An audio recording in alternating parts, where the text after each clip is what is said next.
What's going on, guys? Welcome to the video. Now, before we start, to everyone who joined the stream last night, it was good chatting with you all, so thanks for taking part.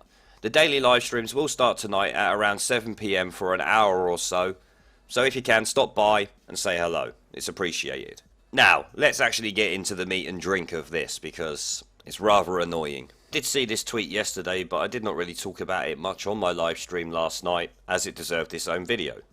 Now, as some of you may know, we had 4 more fatal stabbings in London over the weekend, as well as a couple of others around the country. 3 men aged between the age of 18 and 54 suffered fatal stab wounds, along with a 26-year-old pregnant woman who was stabbed in her home in Thornton Heath near Croydon. I mean, what are these animals actually doing?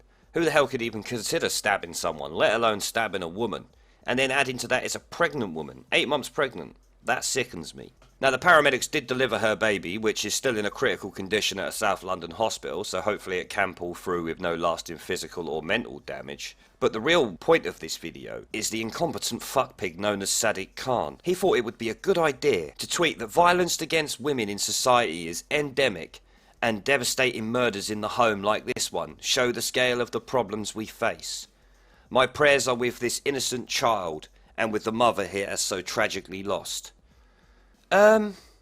Excuse me, mate, you shouldn't be giving prayers. It's your job to take action and to deal with this. Your prayers are not good enough. No one wants your prayers. This baby doesn't want your prayers. It would rather have you had tackled knife crime and its mother had still been alive. Now, this idiot gives no mention on Twitter about the 3 men laying dead around London. No? You're paid to look after London? But is more interested in launching Climate Action Week than Crime Action Week, which is what's actually needed. It amazes me how this moron still has a job. Now, we do need to remember, talking about 3 men being killed is not the virtuous thing to do, is it? You won't get no virtue points for tweeting about them, will you, Sadiq Khan? Now, the London Mayor, as we all know, is more concerned with holding pointless festivals and bowing to woke Twitter followers than doing his actual fucking job. Like I said, today, Sadiq Khan launched Climate Action Week and a new off-site housing app, when he should be focusing on the fact that people are being stabbed at ridiculous rates in London. He put an end to police stop and search, which kept knife crime down before he was mayor, or at least helped keep it down at the very least. He complains that stop and search is racist. But I'm a white guy, and I was stopped 100 fucking times or more in my life. It's got nothing to do with race, it's to do with being young. I was young, wearing hoodies and tracksuit bottoms and whatever, looking shady as shit. I'm not surprised they stopped and searched me. But no, you have to make it because you're the victim, because he did it because of your colour. That's nothing to do with it. They stop and search everybody. Even if I was in a group of white kids, they'd still stop me the same as they would stop me if I was with a group of black kids. It doesn't make no difference. They stop and searched nearly everyone. Him stopping it has allowed the kids to just carry knives without having to worry about it, though. How can this idiot not know that he himself has caused it? I mean, let's be serious here. I'm sure, from what I see, it's mostly black kids and black men that are dying from this. So how is stopping stop and search not racist when black men are dying? Like, you inadvertently think that they're being racist to black men stopping it, when no. Actually stopping stop and search from going on is actually affecting the black community much more than the police stopping them. Because yes, stop and search was annoying, but if you haven't broke the law, it doesn't matter. It's a slight inconvenience. You can give the old Bill a bit of an hard time, obviously within the bounds of the law, because otherwise they will arrest you. But you just get on with it. Now, Nick Ferrari had a few choice words for Sadiq Khan regarding his tweet, so let's take a quick look at that. Rachel Venables reporting, yes, 64, just through that list again then, a 26-year-old mother-to-be in Thornton Heath. In East Ham, a man in his late 20s was stabbed to death. As you were hearing, an 18-year-old killed after a fight in Southwark in south-east London, and a 54-year-old man in a fight in Lambeth. And then when we go across the whole of the country, in Nethley in South Wales, a 47-year-old man died after he was found in a pool of blood in a residential street. That was on Saturday, and yesterday a man in his 70s was fatally stabbed in a house in Tonbridge in Kent. Well, if we come back to the 4 in London, which, as we say, takes the total to over 60 now, this is what the Mayor of London said, Sadiq Khan. Violence against women has no place in our city. So it's all right to stab men, though, is it? Violence against women has no place in our city.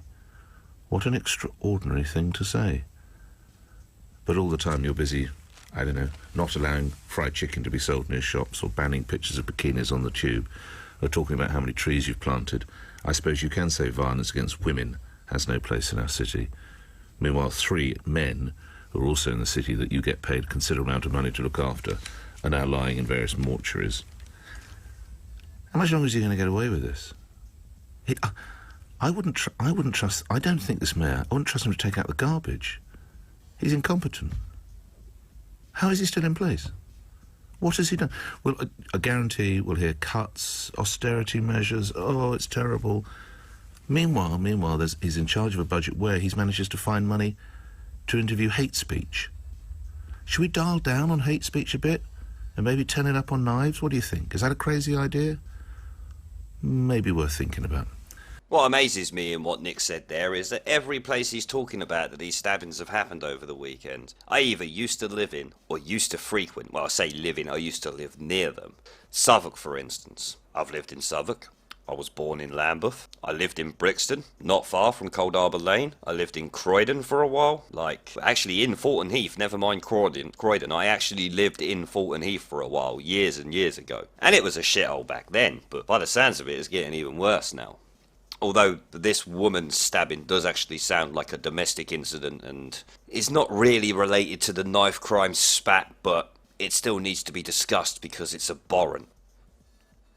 Nick Ferrari is rightly calling for him to be sacked. I could not agree more, and I'm sure a lot of people feel the same. He has done nothing to stop the increase in violence since he became mayor. He's more interested in his culture budget and getting his virtuous messages out there on Twitter. Why would he do anything? He has a whole security team protecting him from knife crime in London. If they bring back stop and search, I'm sure the numbers would begin to drop, but he won't do that because he was voted in on the basis that he would stop and search. But how many people voted him in because he would put an end to stop and search are now considering whether that was a good idea? Because I know if I'd voted him in. Because if I voted him in, I wouldn't consider it a good idea that I had done it now. If they bring back stop and search, I'm sure numbers would begin to drop. And in my opinion, if you're caught with a knife, you should be given a mandatory 10-year prison sentence. In a double ACAT prison. 23-hour-a-day bang-up. No fucks given. Kids these days don't fear their parents, so they won't fear the police. Or the piss-poor sentences handed out for knife crime. I mean, the short sentences for knife crime are a national disgrace, much like the BBC and Sadiq Khan himself. When these kids see their mates start getting carted off to do a double-digit holiday at Her Majesty's pleasure, you would see some of these kids start thinking twice about taking one outside with them. Then you use the stop and search powers that we have had before to arrest the ones that still carry them and give them a straight 10 years inside. Carrying a knife onto the street should be automatically taken as the intent to use it. So 10 years in prison is a fair amount of time. Job done. But no, Sadiq Khan is more interested in these so-called hate speech and getting bikini adverts banned from the tube, or getting chicken shops banned from schools or near schools. Or, let's all remember that he's more interested in attacking Trump, because the Mayor of London is fucking irrelevant and Trump isn't. Trump gets him a little bit of press. Especially when said mayor is a commie shitweasel with the spine of a fucking eel. All this violence goes on and Khan is more interested in planting trees. Nick Ferrari is right. Khan is incompetent. Anyone can see that, and we need to get rid of him. I'm not sure what we can even do to rid ourselves of this incompetent imbecile. How has none of the powers that be held into account? What more does it take? Or can we not act until more people die? How many people need to die for there to be a change from this useless tit? He has shown no willpower to combat the issue. He just blows hot air and jumps back on Twitter, where all of the Twitter mob agree with his wokeness and inherited victim status, and never call him out for his bullshit. It looks like someone is nominated for Shitweasel of the Week this week once more. What a surprise. So I'm going to leave it there, guys. Before I end the video, let me take this chance to shout out the channel's Patreon supporters, Tara, Greg, Michael, Darrell, Eliane, Callum and Cameron. And also let me thank our Subscribe Star supporters, Kalamty, Kenneth and Michael. Now, let me know what you guys think down in the comments section below. Remember to like, share and subscribe with the little notification bell, as it helps the channel a lot and will allow you to know when my next video goes live. And I'll catch you all in the next video.